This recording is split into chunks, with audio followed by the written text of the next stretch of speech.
superstar celebrity, I think sometimes they get in relationships or situationships that they really didn't plan to do. And, women might get it wrong. For Shatta Wale is trying to get to you. You're spending a couple of moments, nights together. It's looking like this relationship is fantastic. You're starting to think to yourself, you might have a boyfriend here, but he's made it clear. This one is only physical relationship, no financial benefits either way. Everybody go their way. He had to have felt hurt because he knows that the entire world knows that both of them were friends and they were close. So him saying, Cuppy who? Cuppy, no, he doesn't know who Cuppy is. That definitely shows a man who believes either he's hurt or he's been taken advantage of. Rankin and Yemi Alade sent social media into a frenzy by teasing what looked like a budding relationship into a full-blown wedding. You're listening to Adeshokbe Live, the Afrobeats Podcast. Welcome to a brand new episode of Adeshokbe Live, the official Afrobeats Podcast, where we break down all the Afropop culture headlines every single week, and I share my opinion alongside some guests whenever they come into the studio. We're live here at the Afromedia Studios in London, of course, where we love to broadcast every single week. Make sure you share, comment, like, just give us your thoughts on what we're doing so far. Make sure you share with friends and family. And if you're in the UK or Europe, you could also catch us every single week on Saturdays at 7:30 p.m. and Mondays at 7 p.m. on Sky Channel 186 and Freeview 171. That's Yanga TV. Now, let's have a look at some of the headlines that I'll be, breaking down this week. We're starting in East Africa with Lupita Nyong'o laughing off Naomi Campbell's becoming a Kenyan tourism ambassador. That's interesting. Shatta Wale says he has no money for a relationship, but he does have the body for a situationship. Nigerian rapper Zlatan Ibile responds to DJ Cuppy's allegation of being blocked, and you do not want to miss this one to find out what his response is. And Meek Mill tweets again asking to be linked with young Nigerian artistic talents and lots more. Now, let's get into the stories this week. We're starting in Kenya, where recently it was announced that legendary supermodel and iconic fashionista Naomi Campbell was Kenya's new tourism ambassador. The announcement made by Kenya's tourism minister Najib Balala appoints the supermodel who has frequently traveled to the East African country in the past. Now, Naomi Campbell reportedly met with the minister during her last visit to the country in December. She has also always used her social media platforms in sharing incredible images of Kenya. It must be said that the coronavirus pandemic hit the country's tourism sector badly, obviously, with visitors dropping by 72% in the past year and costing revenue of over $1 billion. Now, the tourism sector is also a huge part of the GDP of the country, with it being responsible for 8.8% of the country's GDP. Now, the appointment has been hit with criticisms in various parts of Kenya, with some people saying that the Hollywood superstar and Black Panther star Lupita Nyong'o would have been better suited for the role.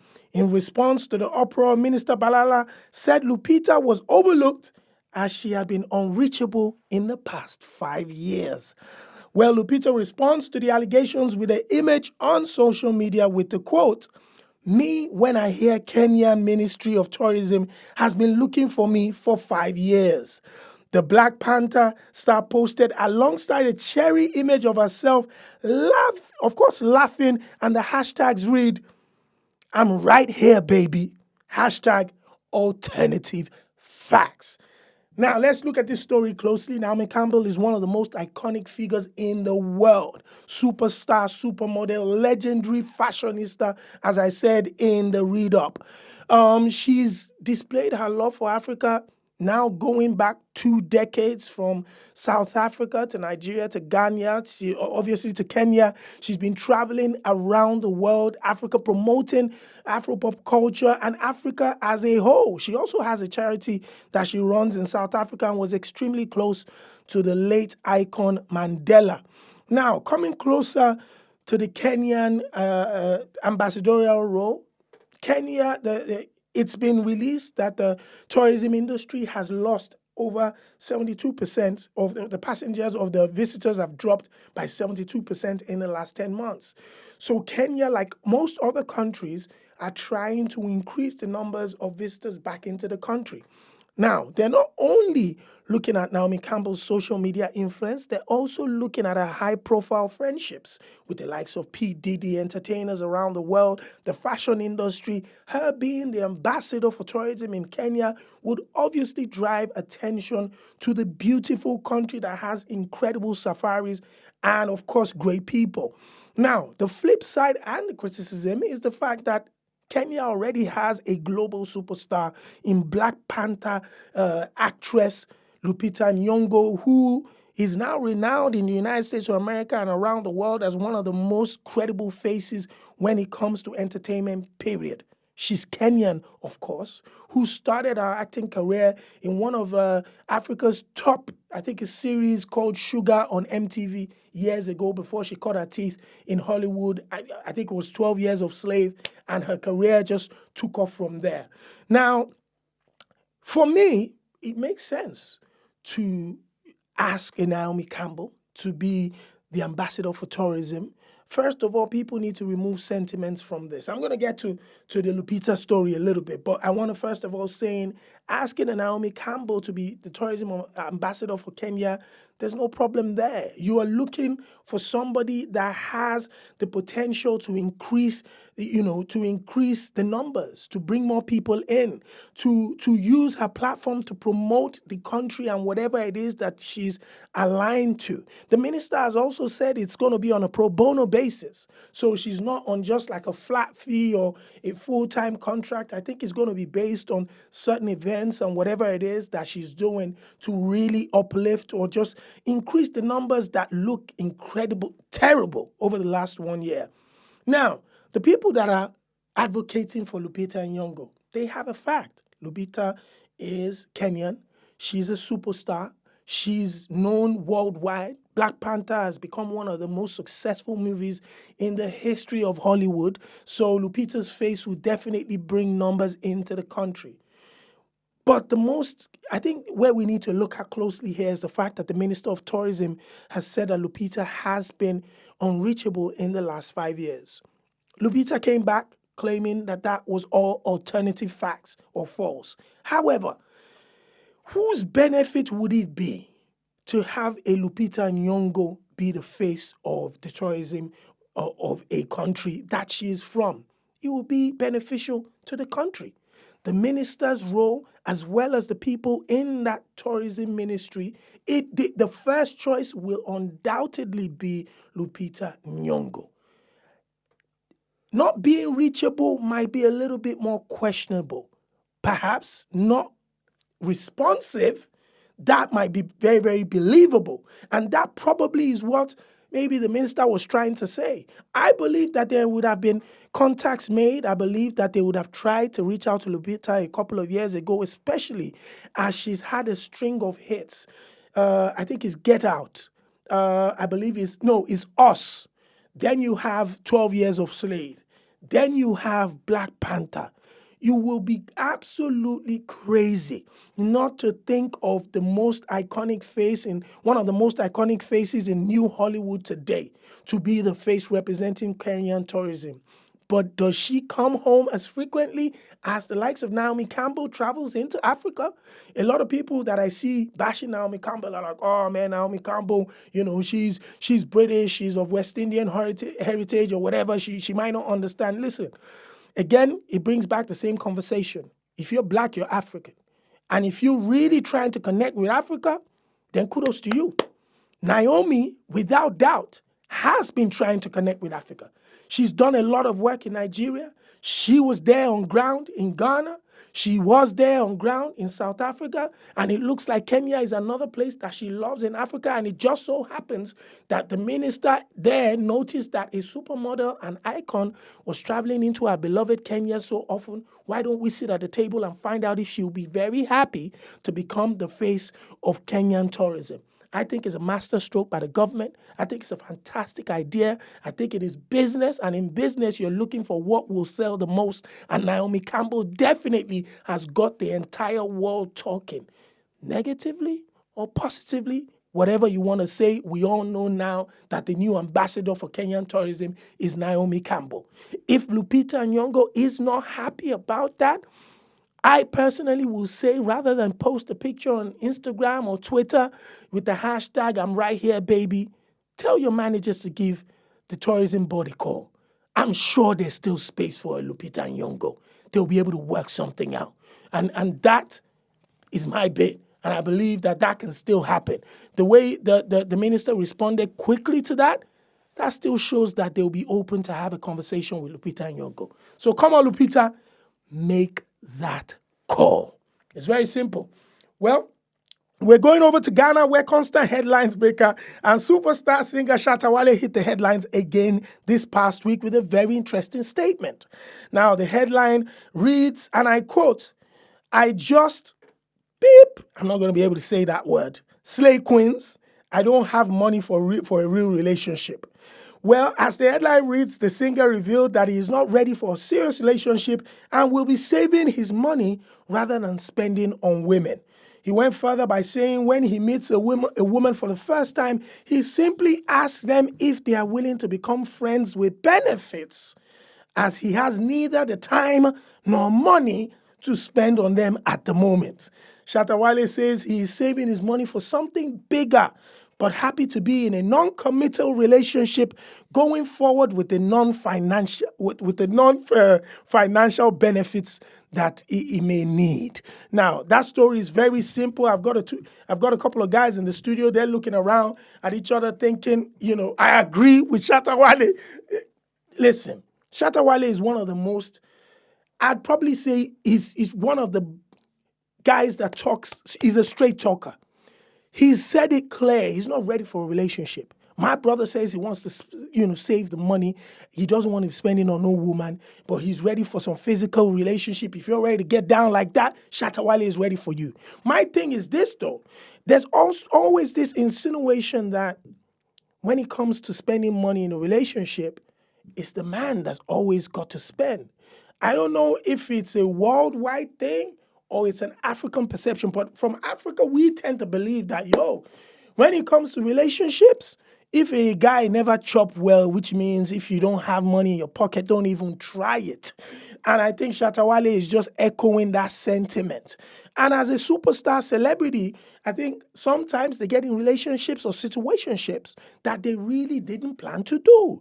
And, women might get it wrong. If Shatta Wale is trying to get to you, you're spending a couple of moments, nights together. It's looking like this relationship is fantastic. You're starting to think to yourself, you might have a boyfriend here, but he's made it clear. This one is only physical relationship, no financial benefits either way. Everybody go their way. If you're ready to rock that way, Shatta Wale is fine. It's fine. Why not? But I saw a couple of people tweeting and putting comments on that, that's such a selfish person. How can he say that? Blah, blah, blah. That relationships will also come with financial financial investments. I said, what? Are we building a house? What's the financial, implications that come with a relationship? Come on. For me, I think most women, particularly the ladies of nowadays, girl power, would like a straight talking man like Shatta Wale. Say that it is. If you're ready for a real relationship, let's get down. If you're not, keep your hands to yourself and everybody keeps it moving.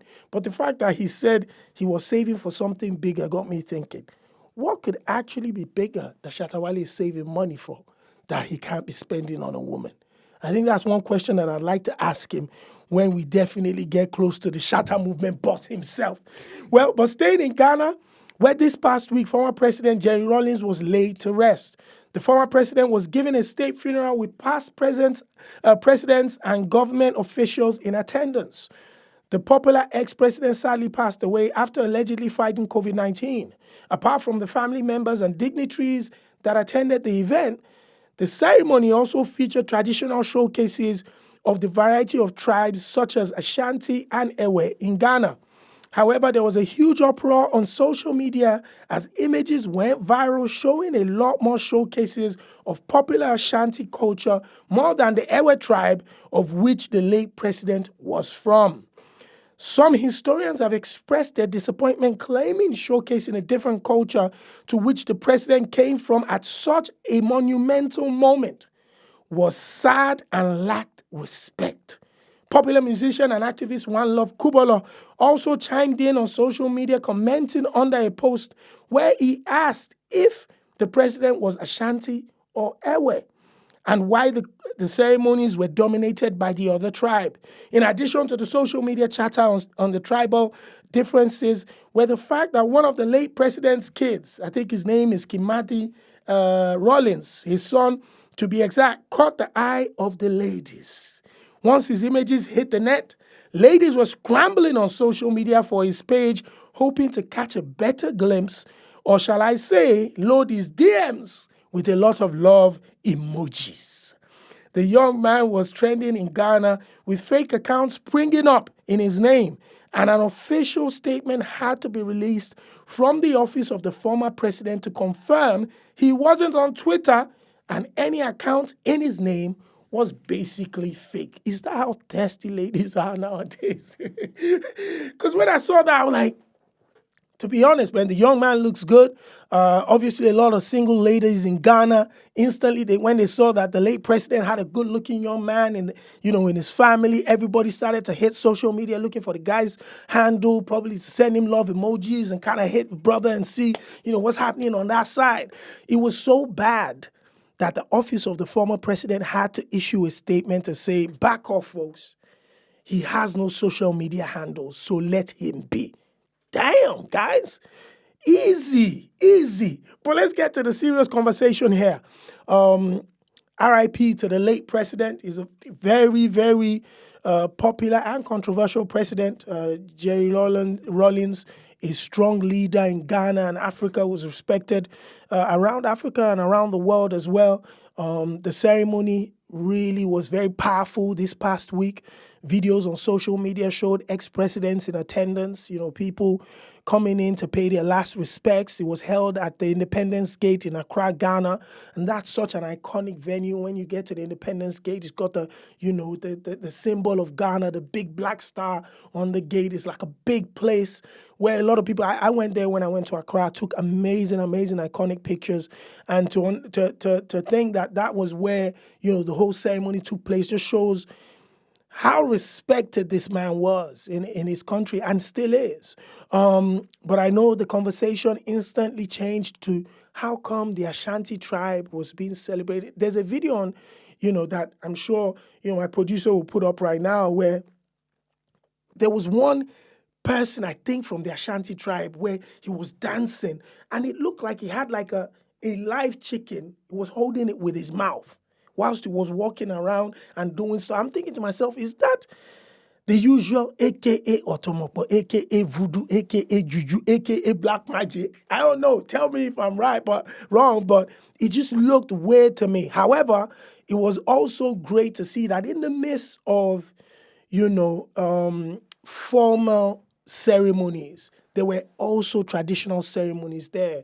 I know people were disappointed that the tribe that the president was from, which is supposed to be the Ewe tribe, didn't have as much showcase as the Ashanti tribe did. And some of the reasons behind that might be as simple as the fact that the Ashanti tribe in Ghana they are known worldwide. There is, I don't know how it happened, but whenever you're talking about Ghana, especially to people that don't live in Ghana and don't really know anything about what's going on in Ghana, the Ashanti tribe always seems to be at the top of the list. Maybe they are they have the most numbers in Ghana, or maybe somehow they just really had the international kind of like exposure. So it only made sense that perhaps that was what allowed that many numbers of people from that tribe within the ceremony. But on the, when you're looking at what the historians were saying and some of the people that are respected in Ghana, I think it also makes sense that the tribe that the president had come from, which will be, a tribe that will be very proud to have had one of their sons to lead the entire country for a long time and go down in history as one of the most revered presidents in the history of Ghana. They would have wanted to use that opportunity to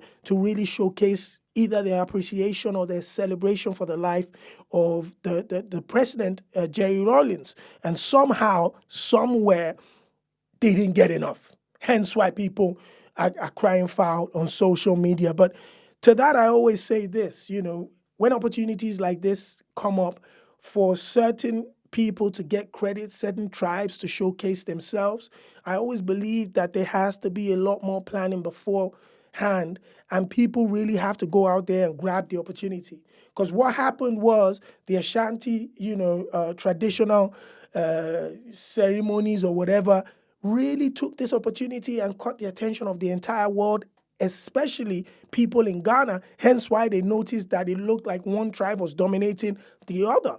So there must have been some form of organization, there must have been some form of mobilization, there must have been some form of planning to have gone, ahead of this ceremony for the tribe to have really shown the way they were.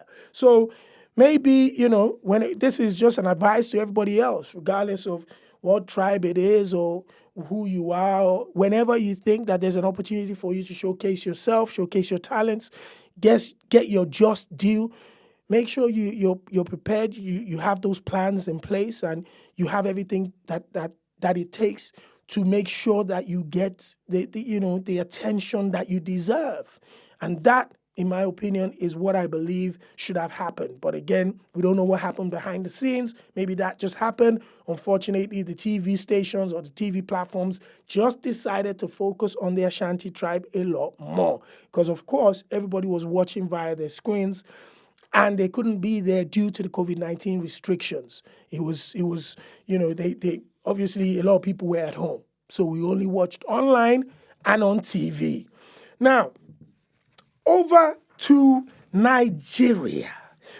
What's up, my people? My name is Shatta Wale, aka Shopsidu, aka the Energy God, and I'm officially on Fanbiz. Now, Fanbiz is a partner of Shatta Wale, the official Afrobeats podcast. So you can hit me up on there if you have any questions about getting into the music industry, about the Afrobeats culture, and I'll specifically speak to you.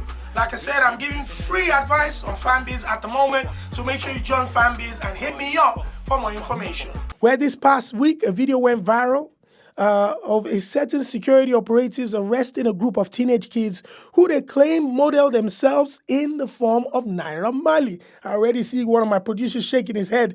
Anyway, a woman who claimed to be a teacher can be heard calling the kids criminals and said they were all arrested in the bushes. This disturbing video shows the kids scared and in tears as they were bundled onto a pickup truck together. Well, Naira Marley responded to this shocking video, sharing his thoughts on social media by saying, and I quote, "Guys, look what's happening in stupid Nigeria. How can you arrest kids? This is child abuse. The teachers and the stupid uncles with guns need to be arrested. I want to meet all these kids. I owe them. Please help me with the name of the school or link me up with any of my Marlian kids. Thanks. I want to see the witch behind the camera, Seth. What the F is Amotekun Seth? If they treat your child like this, what would you do? Did you see the slap? You calling someone's child a criminal? Oh, I'm so angry. Give me the school name, please. I need to go there." Well, it's unclear if Naira Marley has indeed been able to locate the school or the kids, but if and when it does, we will be reporting on that. So the video simply shows, a group of kids who have been bundled into a pickup truck, and you can hear the voice behind the camera filming the whole scene, calling them criminals and calling them names, hurling abuses at them, saying they molded themselves, as Marlians. They were apprehended by a security group called the Amotekun. Apparently, that is a new group that swears to protect Yoruba people against the Fulani herdsmen. There's a little bit of a political type of tribalistic situation going on in Nigeria where there's a group of herdsmen and shepherds from the north who have been alleged to have become kidnappers, armed robbers, and rapists that are terrorizing people from the south, people being the Yoruba people. And the Amotekun are the security operatives who have sprung up saying that they're coming together to defend the Yoruba race from this attack from the north. Now, I don't know how the Amotekun group decided that, the enemy for today were young school kids who idolized Naira Marley, where they decided to treat them in this horrific way. As Naira Marley said, it is without doubt child abuse. When you watch the video, what will be going through your head was, one, if you were one of these kids, or two, if one of these kids was your child, how would you feel with these kids being packed into a pickup truck with grown men holding guns around them? These are maximum 14-year-old kids, 14, 15-year-old kids. You can see them crying. I believe one of the kids was even slapped. I couldn't watch it to that part. The minute I saw the kids crying and people putting them in the truck and somebody walking around with a gun around them, I instantly started to think to myself, there is no way I'm going to be able to watch this video to the end. Absolutely not. And I'm thinking to myself, like, yo, Naira Marley, yes, Naira Marley has every reason to be angry. He also has every right to want to reach out to the school, to want to go and see the kids. It would be amazing if he could finally get across to the children and just make them feel like, yo, the person you idolize does care about you. Even if the teachers were not happy about what the kids were doing, perhaps they were being naughty in the bushes, there are better ways to discipline the kids nowadays. This is 2021. Treating young children like animals from the beginning only breeds monsters. We do not expect to have great leaders and great politicians and fantastic, caring leaders in Nigeria if we treat them like monsters from when they're teenagers. And people need to take responsibility a lot for that. A lot of the leaders we have today are also a result of their environment, their upbringing, and the way they were treated. These are kids. Other parents are looking at their kids in those videos thinking, my God, how could you treat a child this way? But the teacher felt comfortable enough. Not only was she putting it on camera, she was also running her commentary behind the scenes to let you know how excited they were that they had found young children that believed that they were Marlians. She had a problem with Marlians? Okay, no problem. But don't treat the kids like monsters. Don't treat the kids like monsters. And another thing is, I wanted to know where they were taking the kids, actually. Were they taking them to the police station or whatever? Like, I don't know. Kola, I know you saw the story. Were they taking them to the station? Or nobody knew where they were? I don't know where they were taking them at all. Nobody knew where they were. Nobody. The way they packed them in the car like that, like they were... That's it. These kids, we could see that they were clearly distressed. It's crazy. For me, when I saw the video, I just thought to myself, like, this is absolutely illegal. This is absolute child abuse. Whoever's involved in that school needs to be arrested. The teacher behind the camera needs to be questioned. The Amotekun themselves need to look at themselves closer. Is this really why they came to being? Is this the job and the security that they promised the Yoruba people? Is this how they will be treating the Yoruba kids? These are questions that people need to answer. And again, you don't expect caring, intelligent, confident leaders when you treat them as monsters as kids. Let's take that in a lot. Well, over to the States, where rapper Meek Mill seems to have found a recipe for trending on social media in Africa. The rapper who earlier in the year tweeted about going to Ghana and trending worldwide has done it again. This time he caught the headlines after tweeting about Nigeria. The rapper tweeted, and I quote, "Link me with the new young Nigerian artist. Tag me a link." End quote.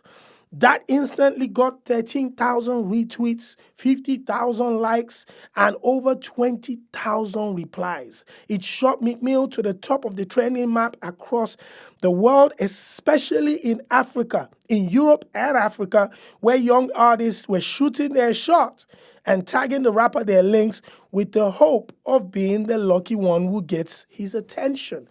Now, Meek Mill is not a stranger to trending worldwide, especially in 2021. As I said at the beginning of the year, he found a way just to really hit. Twitter just blew with hundreds of thousands of tweets. And I clicked into it and I noticed that he was trending because he had said something about going to Ghana. And it was the time when a lot of us were in lockdown in Europe. Ghana seemed to be one of the only places that was open worldwide. And Meek Mill was also tapping into that sentiment of wanting to be in Ghana, wanting to be enjoying with everybody else, and saying something like, Ghana, I can't wait to be there in January. That set alarm bells ringing around the world. The Twitter sphere went crazy. So when suddenly about a week ago, I saw on Twitter that Meek Mill was trending again, I thought to myself, what is it about this guy? What did he say this time? I clicked into it. And there it is. He had asked for young, talented Nigerian artists to send him links to see, maybe he would sign one or work with one. He never even said what he wanted to do. He just said, fine, hit me up with the young, talented Nigerian artists. And instantly, it started trending worldwide. But it got me thinking. We are unsure what exactly he'll be doing with these links that he's gotten, the artists that have reached out to him, the talents that he's found. Is he doing this just because of the social media attention that he's currently getting? Because it has to be said that at this point, nobody has gotten more positive promo in Africa in the last couple of weeks than Meek Mill via his Twitter handle. So is this another scheme just to get or enjoy as many positive news in Africa as possible, or is he genuinely looking for artists and entertainers to work with? It has to be said that Meek Mill has worked in the past with the likes of Davido. Who else has he worked with? I think it's only Davido actually in Nigeria, but I'm sure he might have worked with other people from South Africa and maybe Ghana or something, but I'm not too sure. But in Nigeria, he's worked with Davido. So he already has access to Nigerian talent, but maybe he wants new young talent. I don't know. But something just makes me feel like, especially as African entertainment fans and Afropop fans, whenever we see an international, maybe an American artist or something trying to reach out, saying he wants to work with us, we all get super excited. We're so gassed. We start tweeting, Meek Mill is looking for talent in Nigeria. It's about to be crazy. This collaboration is going crazy. But we never think of the other side, like, is he seriously looking for talent out there? Because, my God, how many tweets did I say he got? He got 20,000 responses. And those were links to songs, videos, content like crazy. So he has access to them. So, my brother, tell us what you want to do exactly. Are you looking to pick one of these young guys and girls and collaborate with them? Are you looking to sign one to the Dream Chasers camp?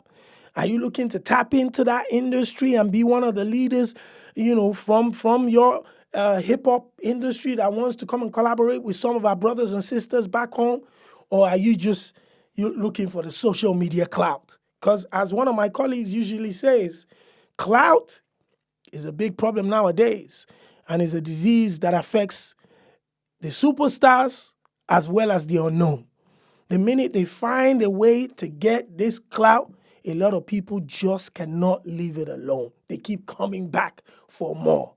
I'm not saying that is Meek Mill, but I would respectfully ask if you can let us know what exactly that tweet was about. We'll keep our eyes on that story to see if Meek Mill does sign or collaborate with a young, talented Nigerian artist, as he said. Now, staying in the USA, where this past week, legendary rap group Salt and Pepper premiered their biopic on Lifetime. The rap superstars of the Pushy fame told their incredible stories through the eagerly anticipated movie. However, one member of the group in popular DJ Spinderella was obviously omitted from the movie, making the movie-making process and the press run. During an interview on The Breakfast Club, the rap duo said that there were differences with their DJ and claimed they were currently being sued by DJ Spinderella. Damn. It must also be said that during the interview, they also said their doors were still open for reconciliation and hoped that one day that will be the case. Well, fast forward to this week, to the week of release, Spinderella shared on social media a press release where she detailed how hurt she was about being omitted from the process. And I quote, "Back when Salt and Pepper was building our legacy, which is rooted in empowering women, I could not have dreamed that this same group will one day disempower me. Well, it has to be said that during a recent interview with Hollywood Unlocked a few days ago, Spinderella confirmed that her lawsuit had been settled out of court with the rap duo, and she is barred from talking about the specifics going forward. However, she has also shared in her press statement that she had a 30-year illustrious career, and a book was in the works to detail her story.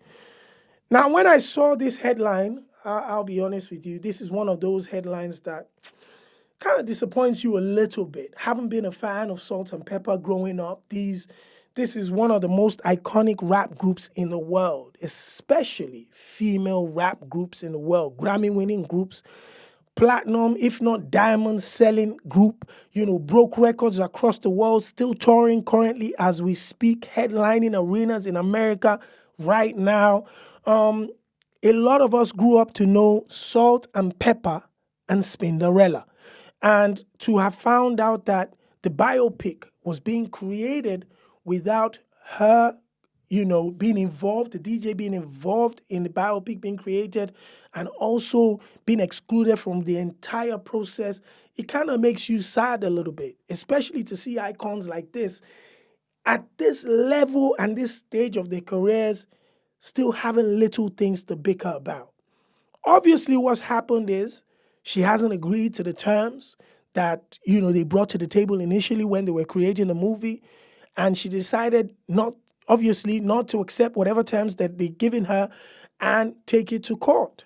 But on Salt and Pepper's side, they claim that the movie Salt and Pepper was mainly focused on the friendship of Salt and Pepper starting from secondary school. Apparently, they've been best friends since they were kids, and then eventually went on to form a rap group that eventually became iconic, and then DJ Spinderella joined the group later on.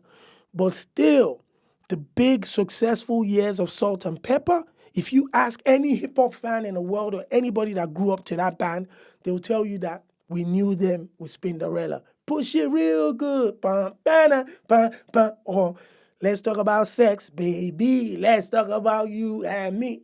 Those moments, it's impossible to see Salt and Pepper in front of the stage without seeing Spinderella in the background on the desk. So when, it came out that she had sued them to court, that was also disappointing.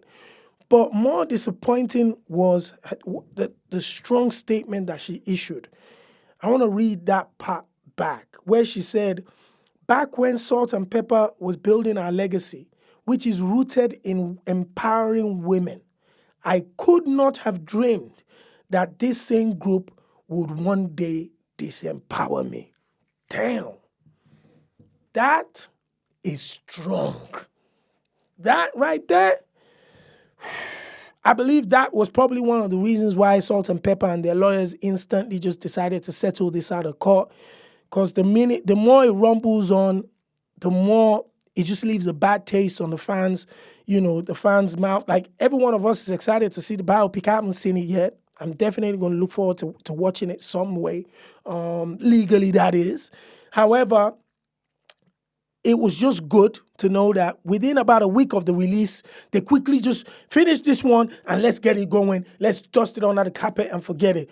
But Spinderella has come back with a little sidebar to say, I've got my book coming. I have a 30-year illustrious career, and I've got a lot of stories to share. Now, because of the fact that she'd been omitted in this biopic and the way that she appears to have been treated in the public eye, guess who's going to be interested in reading that book? A whole lot of fans. That whatever it is, what is it that they just didn't want you to be a part of? Weren't they happy to pay the right amount of money? Or did they just want to sweep you away? Or just treat you the way other people, there's so many questions being asked at the moment. And I believe that her book will probably have a lot of those answers to those questions. But again, the Salt and Pepper biopic is out there. If you have the opportunity to watch it on Lifetime or watch it anywhere legally, please make sure you do. Legendary, iconic group that definitely pioneered hip-hop for a lot of women around the world. So it's exciting to know that there's something that documents their rise out there today. Now, over to the UK, where popular broadcaster Piers Morgan was lampooned on Twitter this past week for the shady tribute he gave to iconic talk show host and broadcaster Larry King, who sadly passed away aged 87 years old. Piers Morgan, who had famously replaced Larry King at CNN, had spoken about the late host's dislike of him because he took his job. Larry King, who had an illustrious career spanning 6 decades, received tributes from around the world after documenting thousands of interviews with celebrities, dignitaries, sports personalities, religious leaders, and politicians. Well, Piers Morgan's controversial tribute reads, and I quote, "Larry King was a hero of mine until we fell out after I replaced him at CNN.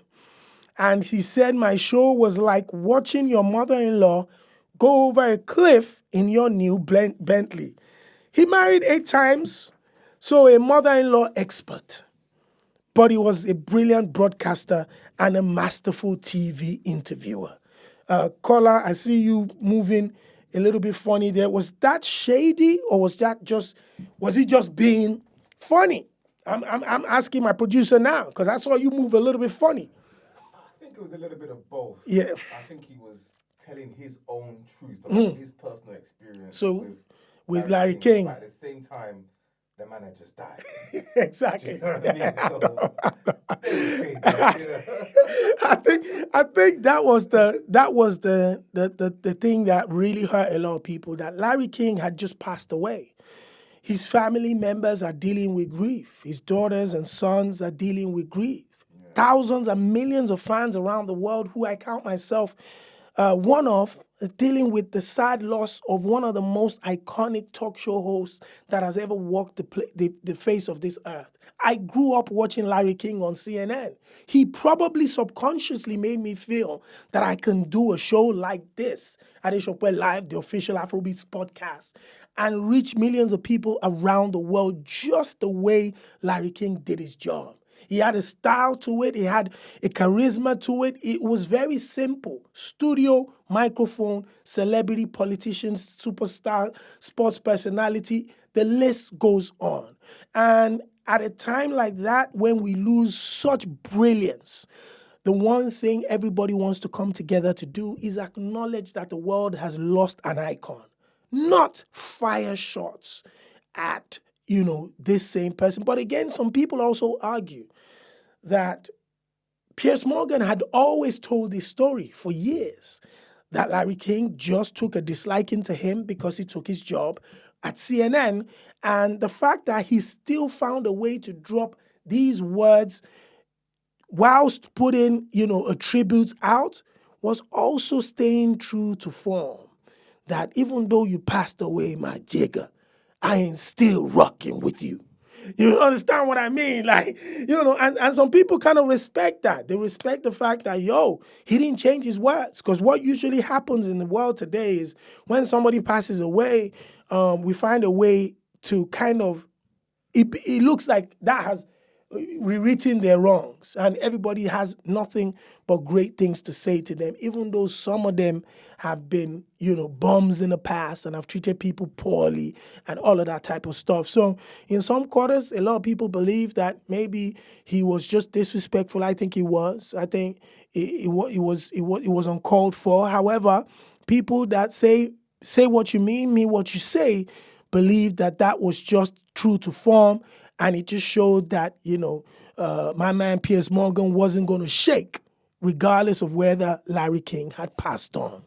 But R.I.P. to the great icon, Larry King.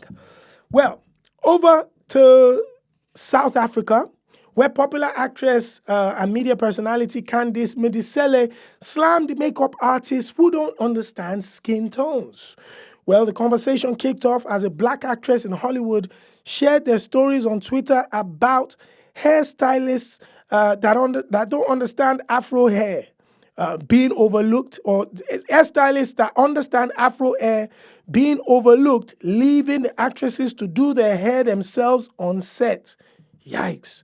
Now, one Twitter user said, and I quote, "This is literally horrible because great black hairstylists exist within the industry, but yet people will go out of their way to close doors on people who could be making their projects 10 times better."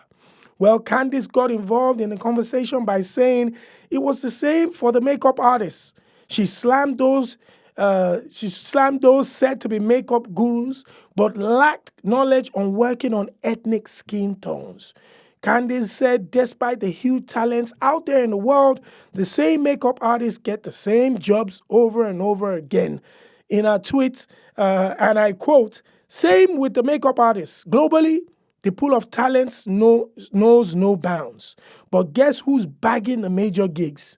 Yet they have no idea what to do when a person of color is sitting in their chair.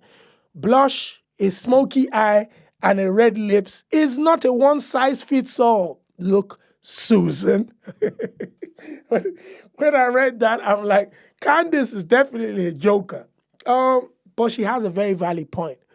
I don't know what's happened, but this last 1 week has been a tough time for some makeup artists around the world. I remember a lady also got dragged heavily on Clubhouse and on social media for setting up a group on Clubhouse where she claimed that she opened, I believe, for people to come in there to talk about makeup artists who had done them shady in the past or who were not up to the task but took the money. That conversation went viral.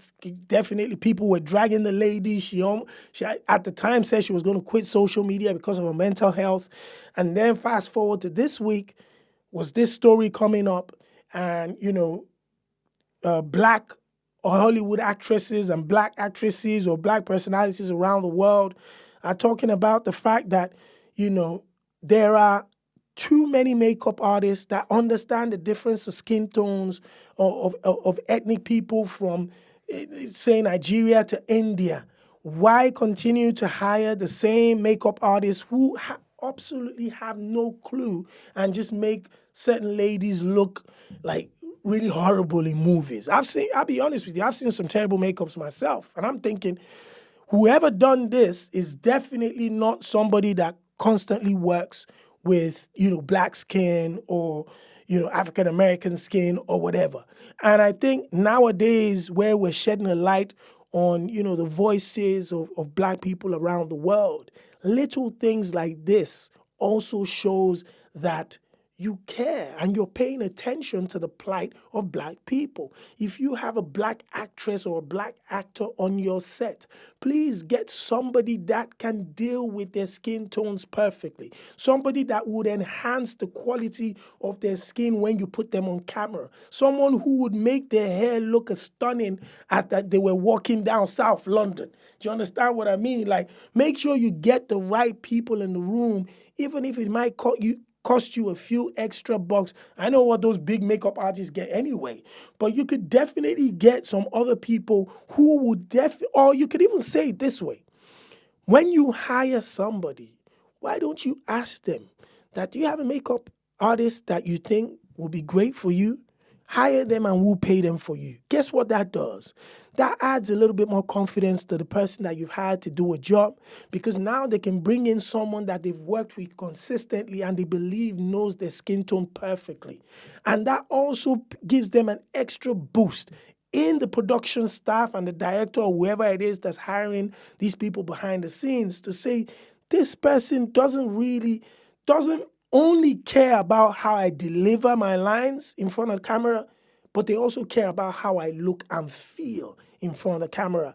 And I'm sure, things like makeup, hair, and stuff, they not only add to the beauty of a lady, but they also add to the confidence with which they deliver their lines. So it's sad that we're still talking about this type of questions or this type of, topics today, but it's the reality that we live in. However, the more we talk about it based on social media, podcasts like this, and other platforms around the world, will allow some of these people that really want to listen and make a difference, change their ways, and just do the right thing. You got to do the right thing. Do the right thing. Do the right thing and hire the right person to do the job. It's ridiculous, man. Don't be making our queens look shifty on camera. Blusher, red lipstick. Listen, it doesn't work for every woman, okay? Shout out to Candice too. She got that one right. Now, over to Nigeria, where a big story has taken an interesting turn. Now, taken an interesting turn. Well, a few weeks ago, here on Afrobeats Podcast, we reported a popular DJ and billionaire daughter, Cuppy, shared her disappointment on social media at being blocked by her friend and collaborator Zlatan with no explanation for the past 10 months. The famous duo had collaborated on the song Gelato and were seen to have been close during the promo run until it all went quiet between the pair. Well, after DJ Cuppy came out with her revelation, Zlatan and his camp had said nothing until now. In a recent interview on TV in Nigeria, the rapper was asked what the issue was between the pair, to which he replied that he knew of nobody called DJ Cuppy. What transpired between you blocking Cuppy on social media and have you unblocked her? Is it gossip, boobs? Cuppy, DJ Cuppy, Cuppy music. You don't? Is that an artist? Cuppy's a DJ. Oh. DJ Cuppy. You haven't heard of... You don't know? Okay. Obviously, sending social media into a frenzy, but barely 24 hours after this interview went viral, a close affiliate of Zlatan, Ibile, popularly known as Israel DMW, shared on his social media claiming Zlatan flushed DJ Cuppy, who was being a fake friend. After Zlatan had been used. Wow. He went on to say that Zlatan featured alongside Cuppy, to which he hadn't seen any financial rewards, including him helping her during a fundraising event where she raised hundreds of millions of naira, of which the artist was never compensated. He also claimed the rapper paid his own way during the fundraising event in Abuja, which included accommodation and feeding costs during his stay. Well, this story definitely has taken an interesting turn. We all shared here when that story initially broke, when DJ Cuppy had posted on social media that I don't know why my friend had suddenly blocked me and wasn't talking to me for about 10 months or blah, blah, blah, blah, blah. And I said at the time that, maybe she was just missing a friend and she needed to reach out to him, or she had probably done that through a variety of channels, but couldn't get through to him. And Zlatan's team never said anything. Zlatan never responded on social media.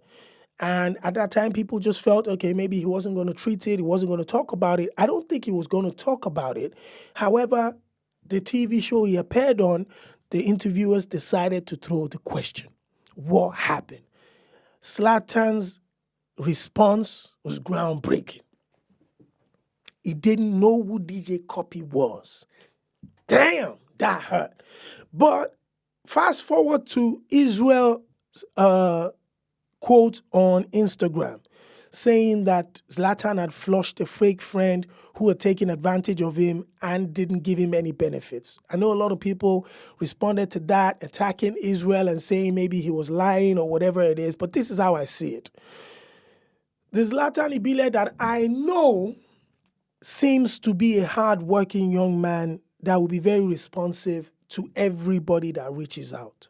However, this is a reoccurring theme, a conversation within the industry where certain people feel like they haven't been given the right benefits that they deserve for some of the work that they have put in. Does DJ Cuppy know that this is how Zlatan feels? Perhaps not. And maybe the question should have been put at the beginning when the working relationship had started, that these will be your benefits. Are you happy to go ahead? If Zlatan agrees to the terms that were offered and agreed to go ahead and then turned around and did what he did, then we can say he was wrong. But if the terms were never ironed out properly at the beginning and Zlatan had put in that much work, we have to be honest. Him collaborating with DJ Cuppy on Gelato he put his reputation on the line with that record.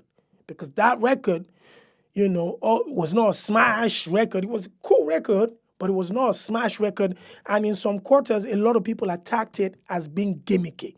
And Zlatan, who was coming from arguably the biggest year in his life, to have collaborated with a record that parts of the industry had turned gimmicky, was risking his own future and the future of his family by collaborating with that.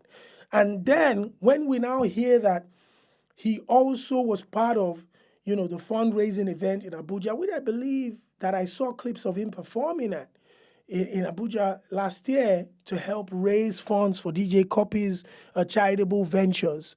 I'm now thinking he might, because they said he paid for his hotel. They said he paid his own food. He hadn't been given any money, and nobody had reached out to him since then. I'm thinking that there might be some truth to that. I would obviously want to see what DJ Cuppy responds with. But again, the Zlatan Ibile that I know, he's a very measured young man. He is more thoughtful than a lot of people believe. He, once he came out with the success with Able God, which wasn't his song, he just featured on Able God. He decided to really push harder and went on to do stuff by himself. He was on the record with Burna Boy, Killing Them. That was another smash record. He had Bolanle. He dropped the album. He created a record label. He signed artists that are on the move. He bought mansions in Lagos for his parents before he even bought one for himself. So this looks to me like somebody that's very, very thoughtful. So to have acted the way he did on TV, he had to have felt stung. He had to have felt hurt because he knows that the entire world knows that both of them were friends and they were close.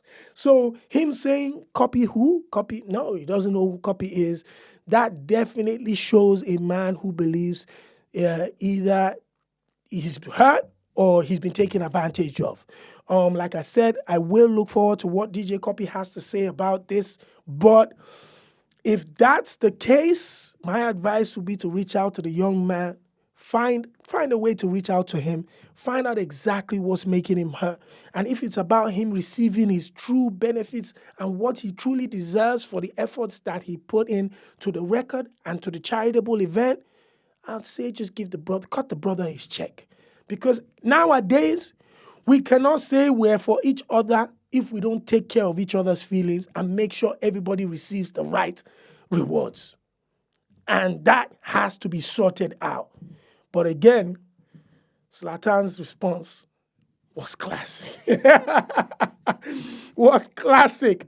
Now, finally, we end in Nigeria where Afrobeat superstars Patoranking and Yemi Alade sent social media into a frenzy by teasing what looked like a budding relationship into a full-blown wedding. As he called it, take the breathing sigh of relief there. Well, it all started a few weeks ago when Patoranking shared a picture of Yemi Alade with the caption, "Mom baby," to which Remy responded, "Papi," with a love emoji. That instantly got tongues wagging as both stars had always kept their private lives out of the public view. Fast forward to last week when suddenly Patoranking and Yemi Alade shared pictures of what appeared to be a traditional wedding between the pair, with the same quote on Patoranking's side, "Mom baby," and Yemi simply saying, "Papi" once again. That received a combined 20,000 comments on Instagram, which included celebrities and stars like Wizkid and Beanie Man and lots more, congratulating the pair for what looked like their wedding ceremony. Nah, on Twitter, it was the same thing with over 10,000 retweets and thousands of comments. Well, it can now be revealed that it was not a real wedding, but both stars had taken part in Patoranking's latest video titled "Mom Baby," which featured Flavor Nabanya, and Yemi was Patoranking's girl in the video. To your question, caller, listen, man, I'm part of the family. So I knew what was going on. Okay. And I was actually one of the people, shout out to my sister Ricky Davis as well, who is part of Patoranking's management. From the get-go, I was already telling them that, yo, this is where we're going to play on this whole video. The fact that you've got Yemi Alade, who is the queen of Afrobeats and Afropop in Africa, one of the most iconic female singers of the recent memory, and you have Patoranking, one of the most successful dancehall artists in Africa as well, together in a music video with both artists being specifically quiet in public view of their private life. I thought this was a golden moment to use this opportunity to promote the music video that Patoranking was going to drop. And by God, did the results come in incredible. I saw Wizkid with a love emoji. I saw Beanie Man saying, "Congratulations, King." Everybody bought it. If you Google it right now, Yemi Alade and Patoranking, it went from Nigeria to South Africa to United. I have family members, my sister, shout out to Banke. My sister called me from America. She was like, "Are they married people?" Family members were asking me. So I was like, whoa, this is crazy. One guy, let me tell you this funny story, right? One of my friends, this guy had COVID-19. This guy was struggling for life. He was in the ICU. He had oxygen masks. His family members were literally crying that this guy was going to die. He messaged me saying, "My crush is married." I said, "Are you still alive?" This guy.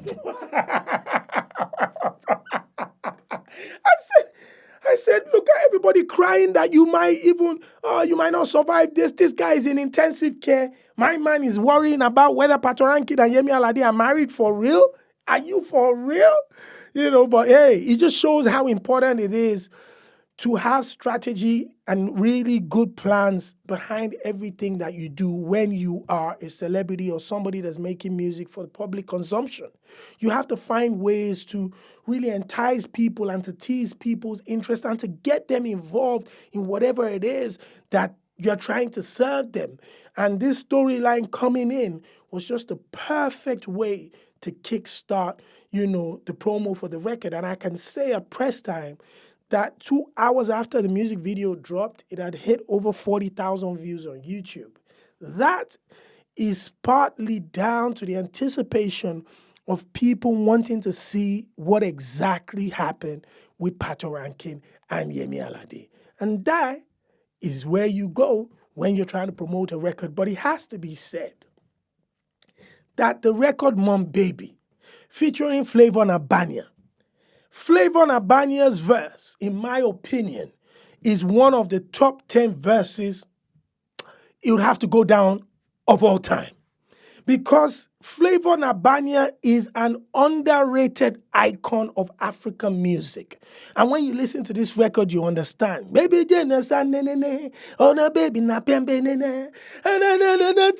listen, I can't do it the way Flavor can. But you have to appreciate this brother.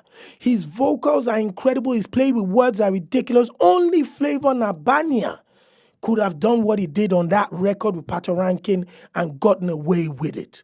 And I'm just using this opportunity to appreciate my brother, a king from Nigeria, Flavor Nabania. Please check out that music video. It's absolutely smashing. Now, to the trending topic of the day as we ask the question, is love alone good enough to be in a relationship? Now, the reason for this question is because of popular media personality Chioma Amarilis in Nigeria that stated that love alone isn't good enough to enter into a relationship. She says love without money is pure rubbish. Chioma shared on Facebook warning couples that love alone is not enough to sustain a relationship because it can't pay the bills. She explained that the previous generation could afford to get married with little or no money, but times have changed. She wrote, and I quote, "Let me say this to you. Love alone doesn't pay the bills. That is not to say love isn't important, but the older generation could afford to marry with little or no money. But in 2021, it will be the height of deliberate ignorance and self-deceit to think that when it hits the fan or gets hard and bills come, that it's love that will pay the mortgage, car note, rent, hospital bills, student loans, kid tuition, and lots more. In 2021, you need a skill on top of your skills. You need to keep adding to your options and streams of incomes. Become when life happens, and it will. That love you are loving without money will be the source of anger, resentment, and disappointment. So as I have come to learn and say, what can be avoided should. Hashtag Queen. That phrase, I think, explains itself. Simply, my sister is saying, love no fee put food for belly, which means love alone no fee pay house rent. Love alone is not good for house bills. Love alone is not enough to keep this relationship functioning. Ultimately, we get back to the number one question. Is it money before love or love before money?